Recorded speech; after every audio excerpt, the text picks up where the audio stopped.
Magdangal ang Panginoon, o bayan ng Diyos. Awit kang nagsasaya sa Panginoon. Lapitan siya't paglingkuran ng may kasayahan. Ipagdangal ang Panginoon, o bayan ng Diyos. Sa ngalan ng Ama at ng Anak at ng Espiritu Santo, Amen. sumainyo ang Panginoon. At sumaiyo rin. Mga kapatid, aminin natin ang ating mga kasalanan upang tayo ay maging marapat gumanap sa banal na pagdiriwang. Tayo pong lahat, inaamin ko sa makapangyarihang Diyos at sa inyo mga kapatid, na lubha akong nagkasala sa isip, sa salita, sa gawa, at sa aking pagkukulang.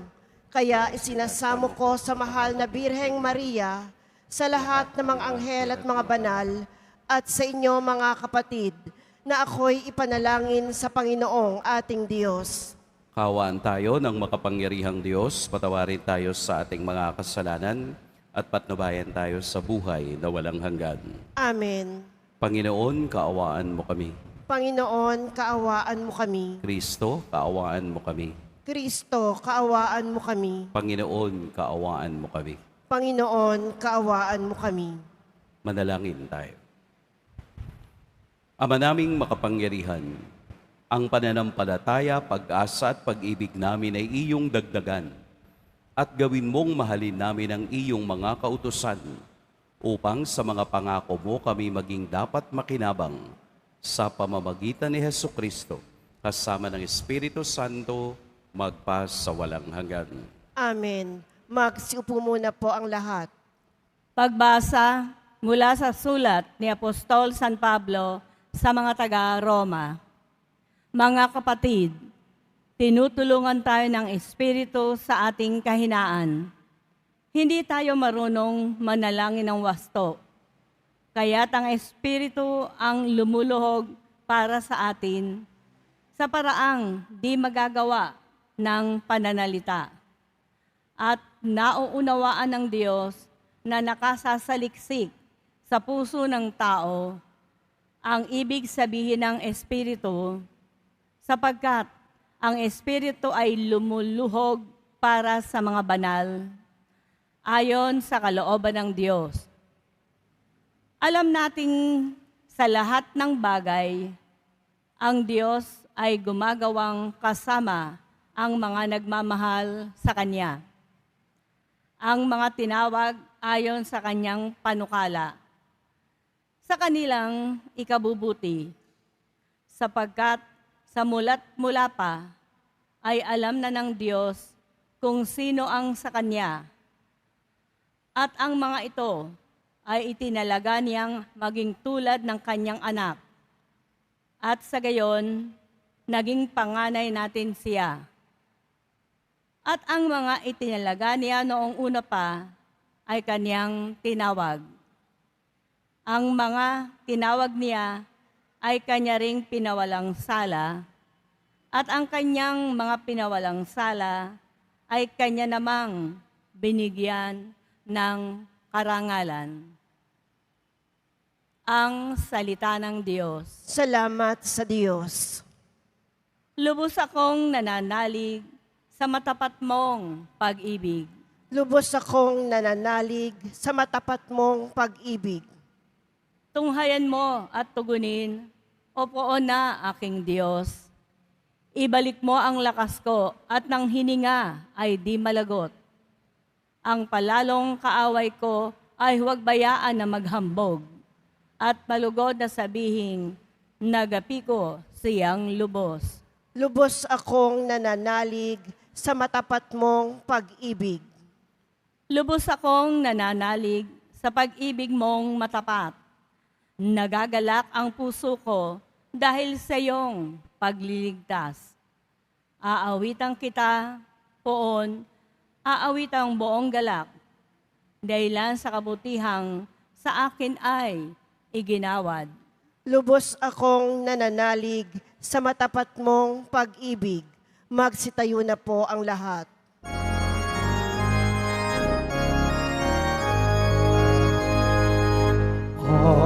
Hallelujah, Hallelujah, Hallelujah, Hallelujah.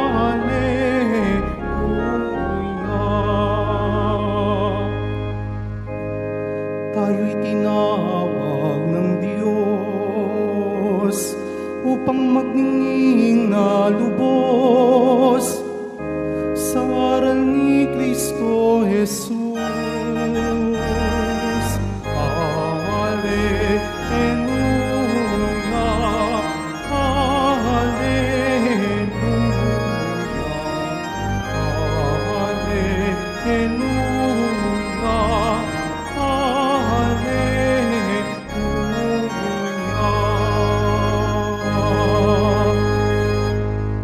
Sumainyo ang Panginoon, At sumaiyo rin. ang mabuting balita ng Panginoon ayon kay San Lucas. Papuri sa iyo, Panginoon.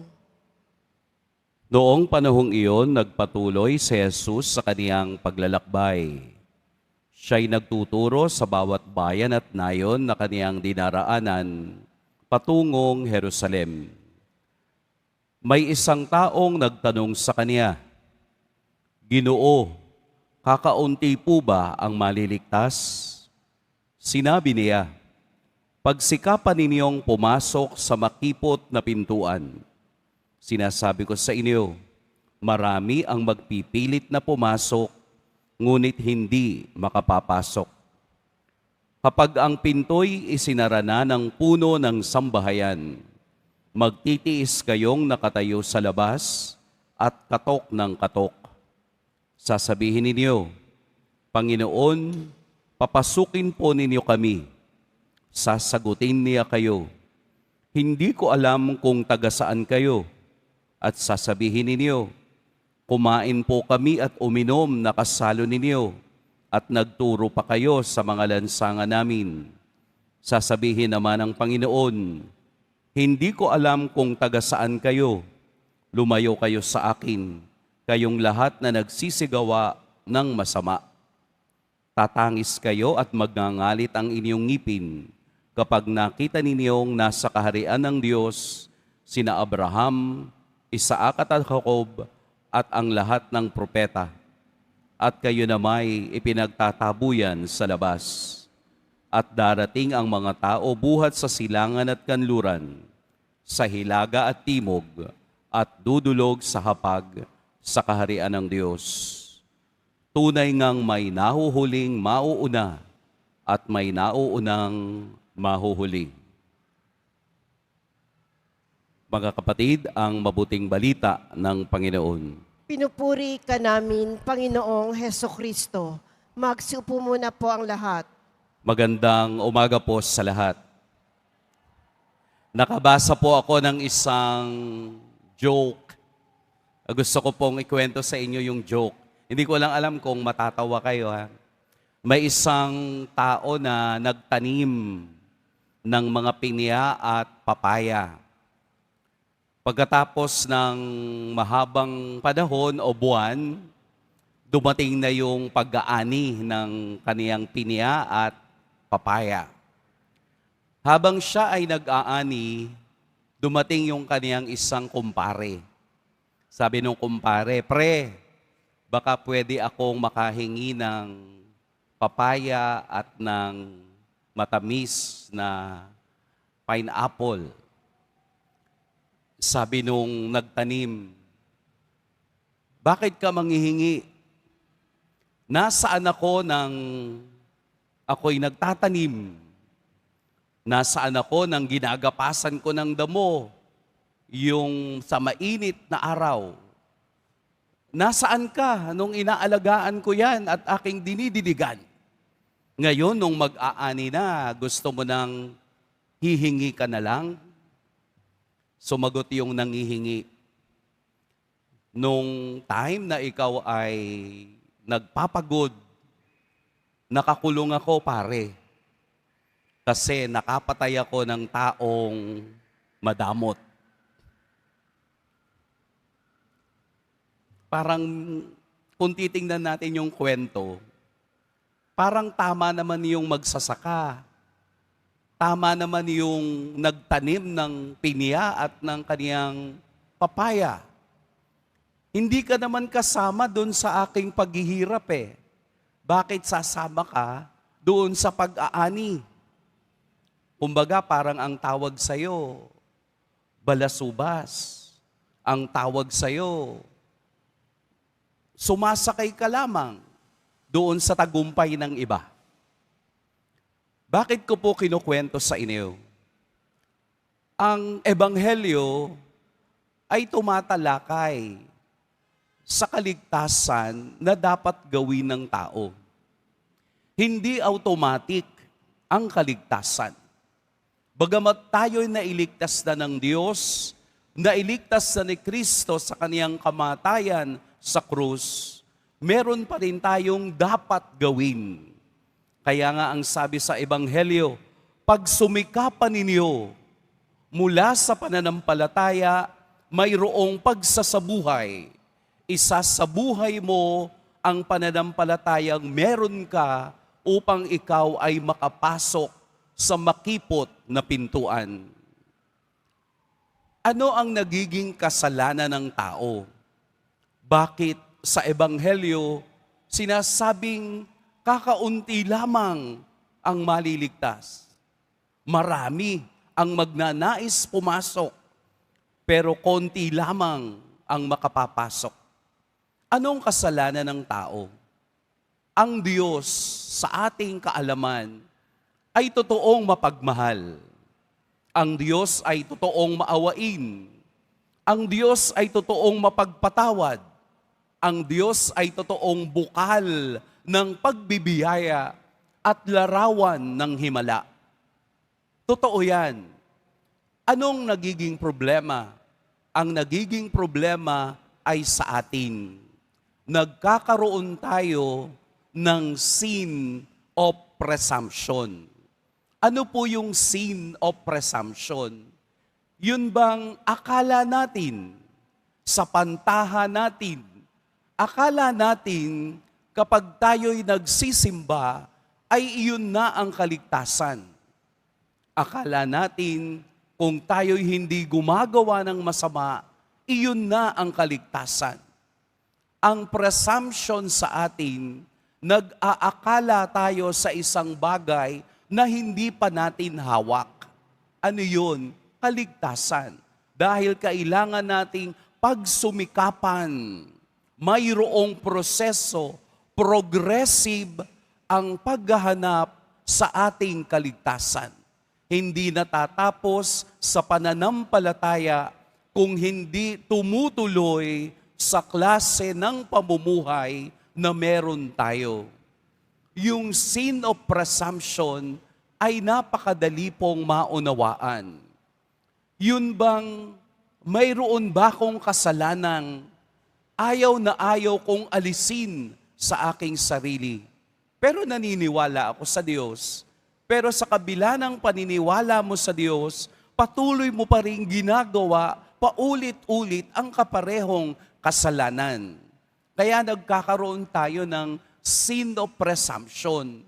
Akala natin kung tayo'y naniniwala na sa Diyos, kung tayo'y sumisigaw na ng Biba Poong Jesus Nazareno, pero ang klase ng pamumuhay ay hindi tama sa kaniyang mga salita, patuloy tayong nagkakaroon ng sin of presumption. Kaya nga sinasabi sa Ebanghelyo, nakatatakot yung salitang bibitawan ng Diyos sa atin. Lumayo kayo sa akin, kayong lahat ng gumagawa ng masama. Hindi ko kayo kilala. Taga saan kayo? Hindi mo pwedeng sabing taga Quiapo po kami. Kami po ay deboto ng Poong Jesus Nazareno. Presumption yun. kailangan din nating iayos at itama ang klase ng pamumuhay na meron tayo. Nakakalungkot kung tayo'y palalayasin ng Diyos, kung tayo'y nasa bunganga na ng kaniyang kaharian. Kaya nga't sinasabi sa Ebanghelyo sa dulo ay magagalit tayo dahil ang kasama ng Diyos ay ang mga banal, si Abraham, si Jacob, lahat ng mga propetang nag-alay ng buhay sa Diyos at ang mga taong kilala ng Diyos mula hilaga hanggang kainluran, silangan, lahat ng ito'y inanyayahan upang makasama niya sa kaniyang kaharian. And yet, tayo ay kaniyang ipagtatabuyan dahil sa hindi tayo nakatupad sa pamantayang hinihingi ng Diyos sa ating lahat. Sana po ay magbukas sa panibagong pananaw ang Ebanghelyo sa umagang ito. Alisin natin yung pag-aakala, alisin natin yung kaisipang ako'y ligtas na, kung hindi pagsumikapan natin sa araw-araw ng buhay na bumalik palagi sa biyaya at pagpapala ng Poong Jesus Nazareno. Amen. Pagpalain tayo ng Poong may kapal. Magsitayo na po ang lahat.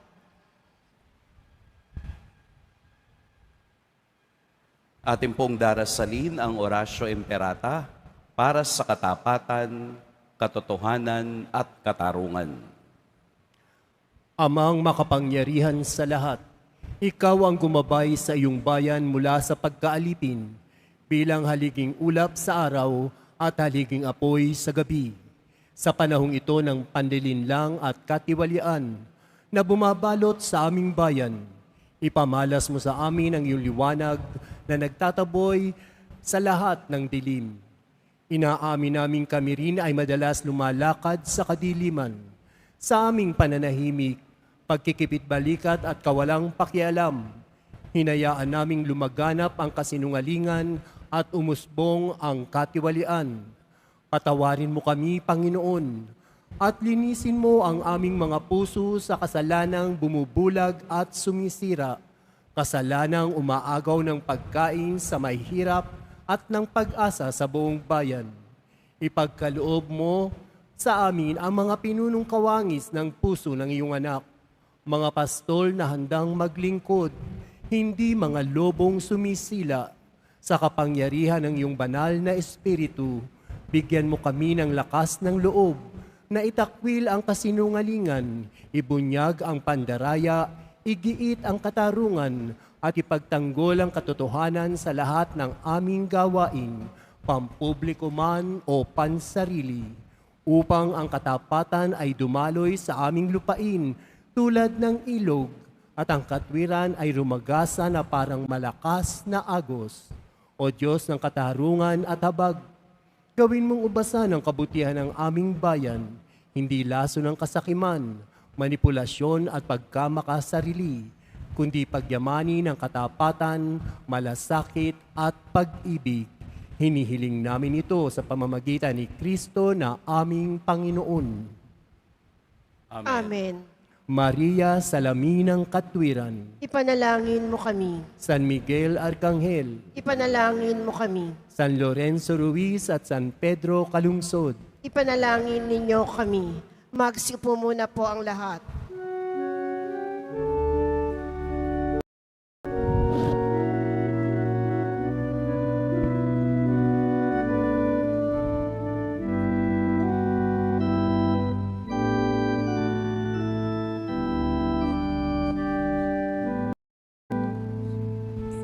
Ikaw ang alak at tinapay ng langit.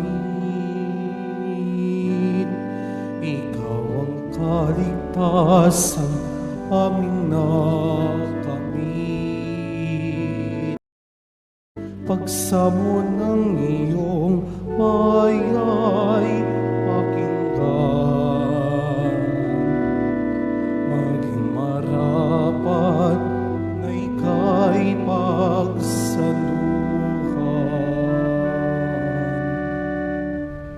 Magsitayo na po ang lahat. Manalangin kayo mga kapatid upang ang paghahain natin ay kalugdan ng Diyos amang makapangyarihan.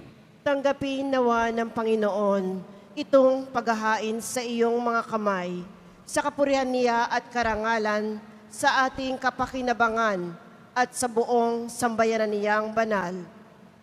Ama naming lumikha, tunghayan mo ang mga alay na aming inihahain sa iyong kadakilaan, upang ang paglilingkod na aming ginagampanan ay humantong sa iyong lalong ikadarangal sa pamamagitan ni Hesukristo, kasama ng Espiritu Santo, magpasawalang hanggan. Amen. Sumainyo ang Panginoon. At sumaiyo rin. Itaas sa Diyos ang inyong puso at diwa. Itinaas na namin sa Panginoon. Pasalamatan natin ang Panginoong ating Diyos. Marapat na siya ay pasalamatan. Ama naming makapangyarihan, tunay ngang marapat na ikaw ay aming pasalamatan. Sa iyong paglingap at kagandahang loob, ang tao'y nilikhamot, pinangasiwa sa sansinukob. Sangad mong siya'y iwastong lubos, siya'y pinagdusa mo sa kaniyang pagtalikod. Sa iyong paggiliw, iyong ipinahintulot na makabalik siya sa pamamagitan ni Kristo Jesus. Kaya kaisa ng mga anghel na nagsisiawit ng papuri sa iyo, nang walang humpay sa kalangitan, kami nagbubunyi sa iyong kadakilaan. Santo, Santo, Santo, Panginoong Diyos ng mga hukbo, napupuno ang langit at lupa ng kadakilaan mo. O sana sa kaitaasan, pinagpala ang naparirito sa ngalan ng Panginoon. O sana sa kaitaasan, magsilhod po ang lahat. Ama naming banal, ikaw ang bukal ng tanang kabanalan. Kaya't sa pamamagitan ng Espiritu, gawin mong banal ang kaloob na ito upang para sa amin maging katawan at dugo ng aming Panginoong Hesukristo. Bago niya pinagtiis ang kusang loob na maging handog, hinawakan niya ang tinapay, pinasalamatan kaniya, pinaghati-hati niya iyon, iniabot sa kaniyang mga alagad at sinabi, tanggapin ninyong lahat ito at kanin, ito ang aking katawan na ihahandog para sa inyo.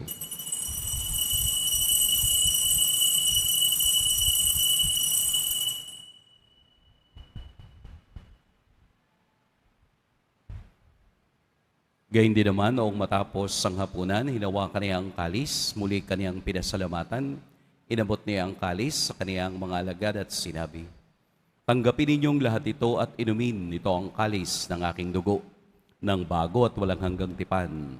Ang aking dugo na ibubuhos para sa inyo at para sa lahat, sa ikapagpapatawad ng mga kasalanan. Gawin ninyo ito sa pag-alala sa akin.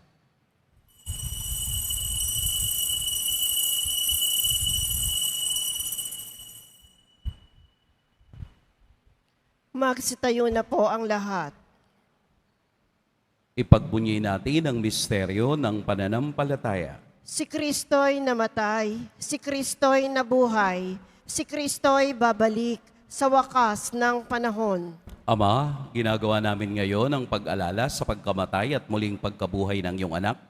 Kaya't iniaalay namin sa iyo ang tinapay na nagbibigay buhay at ang kalis na nagkakaloob ng kaligtasan. Kami nagpapasalamat dahil kami iyong minarapat na tumayo sa harap mo para maglingkod sa iyo. Isinasamo namin kaming magsasalo-salo sa katawan at dugo ni Kristo ay mabuklod sa pagkakaisa sa pamamagitan ng Espiritu Santo. Ama, lingapin mo ang iyong simbahang laganap sa buong daigdig. Puspusin mo kami sa pag-ibig, kaisa ni Leon na aming Papa at ni Jose na aming Arsobispo at ng Tanang Kaparian. Alalahanin mo rin ang mga kapatid naming nahimlay nang may pag-asang sila'y muling mabubuhay, gayon din ang lahat ng mga pumanaw. Kaawaan mo sila at patuloyin sa iyong kaliwanagan. Kaawaan mo at pagitapating kaming lahat na makasalo sa iyong buhay na walang wakas. Kaisa ng mahal na Birheng Maria na ina ng Diyos, ng kabiyak ng puso niyang si San Jose, kaisa ng mga apostol ni San Juan Bautista, at ng lahat ng mga banal na namuhay dito sa daigdig ng kalugod-lugod sa iyo, maipagdiwang nawa namin ang pagpupuri sa ikararangal mo sa pamamagitan ng iyong anak na aming Panginoong Hesukristo. Sa pamamagitan ni Kristo, kasama niya at sa Kanya, ang lahat ng parangal at papuri sa iyo, Diyos amang makapangyarihan, kasama ng Espiritu Santo, magpa sa walang hanggan. Amen. Sa tagubili ng nakagagaling na utos at sa turo ni Jesus na Panginoon natin at Diyos, ipahayag natin ng lakas loob. Ama namin, sumasalangit ka, sambahin ang ngalan mo, mapasa amin ang kaharian mo, sundin ang loob mo dito sa lupa para nang sa langit. Bigyan mo kami ngayon ng aming kakanin sa araw-araw at patawarin mo kami sa aming mga sala para ng pagpapatawad namin sa nagkakasala sa amin, at huwag mo kaming ipahintulot sa tukso at iadya mo kami sa lahat ng masama. Hinihiling namin kami iadya sa lahat ng masama.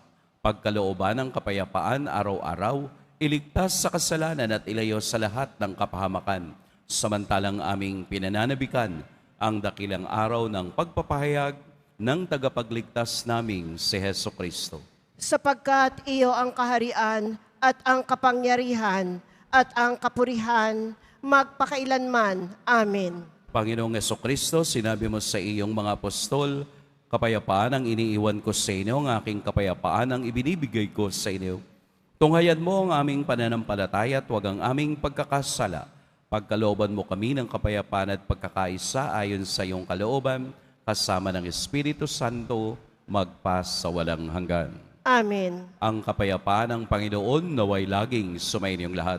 At sumaiyo rin. Magbigayan kayo ng kapayapaan sa isa't isa. Kordero ng Diyos na nag-aalis ng mga kasalanan ng sanlibutan, maawa ka sa amin. Kordero ng Diyos na nag-aalis ng mga kasalanan ng sanlibutan, maawa ka sa amin.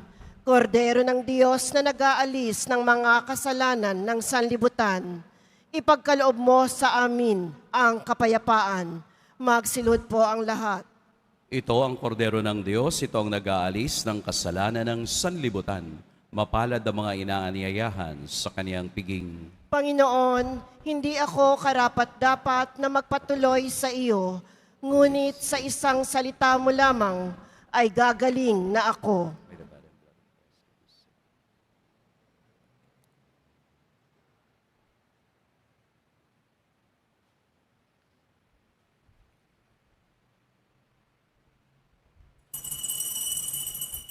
Para sa lahat ng tatanggap ng banal na komunyon, sasagot po tayo ng amen pagkasabi ng pari o ng lay minister ng katawan ni Kristo at isubo agad sa bibig. Bago umalis sa harapan ng pari o lay minister, sumunod po tayo.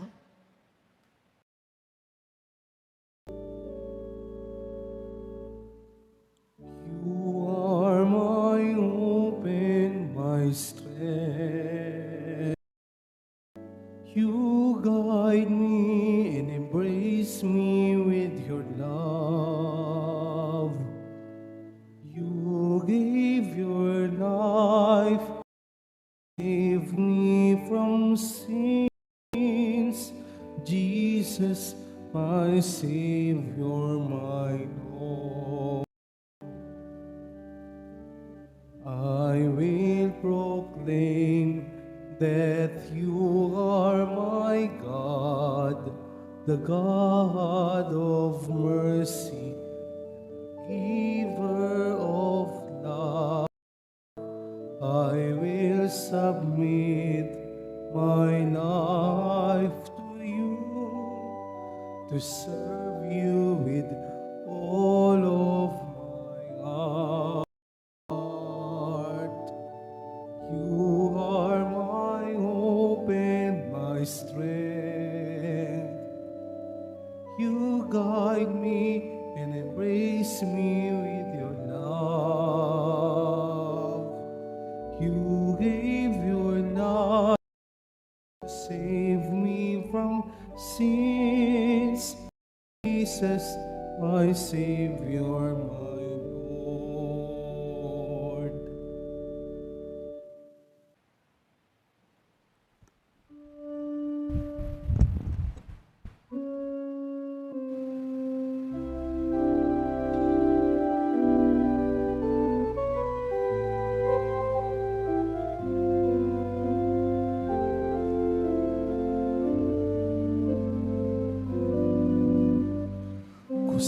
gustate et videte coniam suavis est Dominus. Beatus vir qui sperat, qui sperat in eo. Come to me, all you that labor, all you that labor and are burdened, and I will give you rest, and I will give you rest, says the Lord. Gustate et videte coniam suavis est Dominus. Beatus vir qui sperat in eo. I will bless the Lord at all times. His praise shall be ever in my mouth. Let my soul glory in the Lord. The lowly will hear me glad. Gustate et videte coniam suavis est Dominus.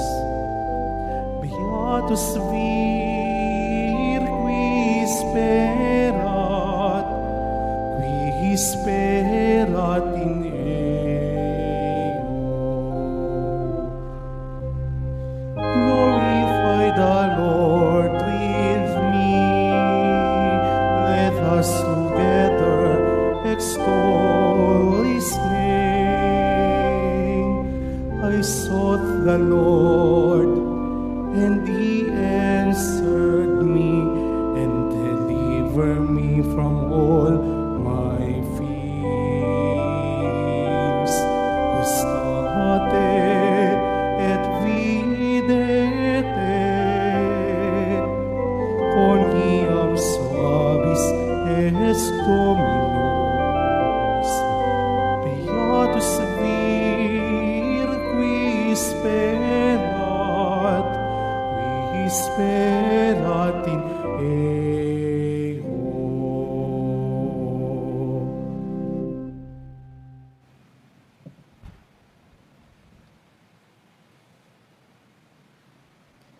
Announcement. Mga kadeboto, mabibili pa rin po sa ating Paris Office ang Nazareno Images at ang Nazareno Novena and Prayer Booklet in English or Tagalog. Available na po ang ating mga All Souls envelope. Sa mga nagnanais, maaari kayong kumuha na malapit sa mga pintuan ng ating simbahan o sa information guard. Isulat lamang po ang mga pangalan ng mga kamag-anak, kaibigan, at mga kakilalang na mayapa o sumakabilang buhay na. At sa buong buwan ng Nobyembre, ito po ay ating isasama sa lahat ng mga misa na nagaganap sa ating simbahan. Pagkatapos ng misa, babasbasan po ang lahat ng banal na tubig. Pinakikiusapan ng lahat na manatili lamang muna sa inyong mga lugar. Tanging sa Quezon Boulevard o sa Plaza San Juan lamang ang labasan ng lahat. Sumunod po tayo. Maraming salamat po sa inyong pagdalaw at pagsisimba sa Basilica Minor at Pambansang Dambana ni Jesus Nazareno. Magsitayo na po ang lahat. Manalangin tayo.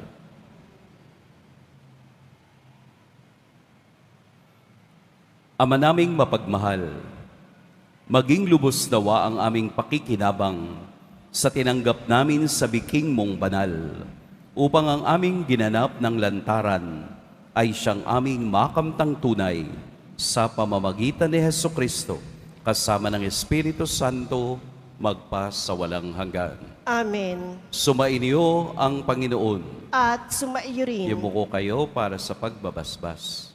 Mahal na poong Jesus Nazareno, inihayag mo sa pamamagitan ng krus ang walang maliw na pag-ibig ng Diyos sa sangkatauhan. Pakinggan mo po ang kahilingan at dalangin, lalo na para sa mga nangangailangan ng iyong tulong at awa. Makamtanawa namin ang iyong kasagutan na may utang na loob na tinatanaw. Basbasan din po ninyo itong mga imahen at dasalan upang lalo kaming manalangin at magtiwala.